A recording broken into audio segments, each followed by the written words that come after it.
I'd like to talk about the danger of spaced repetition in language learning and the harm it will do to you if you're learning a language at this moment. People always assume that language learning is in the hands of scientists and that we have it all figured out. Or on the contrary, the opposite side of the spectrum is that anyone can teach one, which is what we're seeing today in a large part. Take the top 40 most well-known, the most famous tutoring and language influencers, and you'll see that none of them have the slightest qualification or formal background in languages. Never studied language on any level, so that's the opposite side of the spectrum. But this video isn't a rant, and it's a cool-headed video to explain something to you that will save you time, a lot of damage in your language learning, and hopefully even change your perception of language learning. This is a serious video.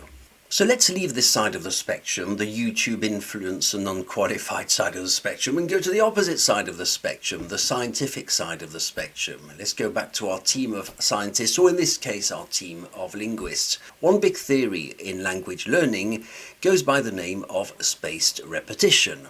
Frankly, it's the dumbest thing ever, and I doubt the inventor of this ever coached anyone in a language. And this invention was made by one Hermann Ebbinghaus. So what is spaced repetition, and is it already in your life? Spaced repetition is a learning technique that involves reviewing information at increasing intervals to improve long-term retention. Instead of cramming all at once, you spread out your study sessions over time, and the problem it's supposed to solve, or the problem it officially solves, is the forgetting curve. You catch the forgetting before it happens. Sounds brilliant? Well, I have a few questions.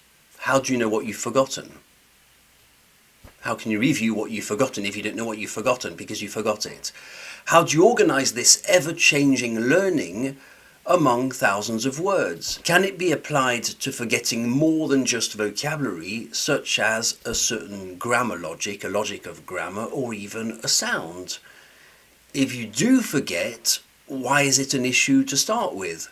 Why is forgetting an issue? We're treating forgetting like a black and white issue. There's no shades of grey, as if there was no half forgetting stage.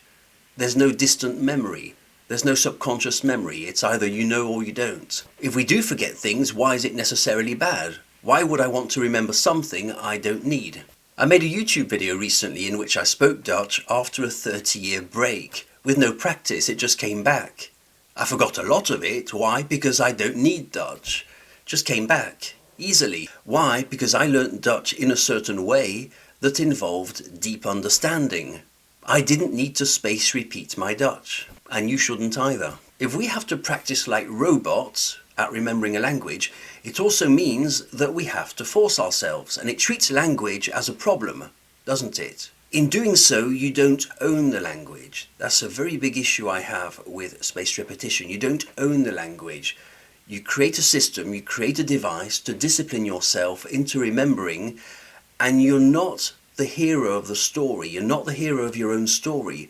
You're not placing yourself as the hero of your French learning, in the case you're learning French, and it becomes a master to slave relationship. And this part is extremely damaging for quality learning. Another of my arguments against spaced repetition is that once you understand how languages function, languages in the plural, how they function, well, you don't need to space repeat individual isolated parts. This would be like saying I've forgotten how to do a backhand in tennis or what its purpose is, but if you have to be reminded that a backhand is when you're standing in a certain area of the court, you haven't internalized it at all. Muscle memory is something else entirely, but having to revise parts of a language as isolated skills is frankly scary coming from a linguist. It assumes that the learner isn't interested, but you must be interested to learn, or it won't work. Forgetting something isn't necessarily negative. It's less silly than perfectly remembering something you'll never use. I still know all the phone numbers I used to use when I was a kid. Bravo to you, what a non-accomplishment. And how do we even organize this? How do you organize spaced repetition for each individual person? How do I organize spaced repetition for myself, for my German or for my Dutch, or even for my Danish? And even if it was possible, it assumes that languages are vast and chaotic, whereas they are based on hierarchy, important sounds, important tenses, verbs, and even nouns. Spaced repetition, in the case it's already infiltrated your life, will ruin language learning for you. It will cause you to never own the language. It may be alright for some last-minute revision before a meeting or a trip somewhere. Then again, we'd call it revision, wouldn't we? We wouldn't even call it spaced repetition. Otherwise, frankly, I don't see the benefit of it. I just rather see the harm in it that it does to you, the learner. My advice, as it always has been, is to place yourself as the central character of your own story. You have to own that language. You have to be the hero of your own learning. You must understand language as a system, because forgetting words is never an issue. That's never the problem. It's just a temporary problem. If this learning philosophy speaks to you, remember that you have 10 free classes at wecommunicate.com. Try it, see if you like it. I hope to see you very soon. Thanks for watching.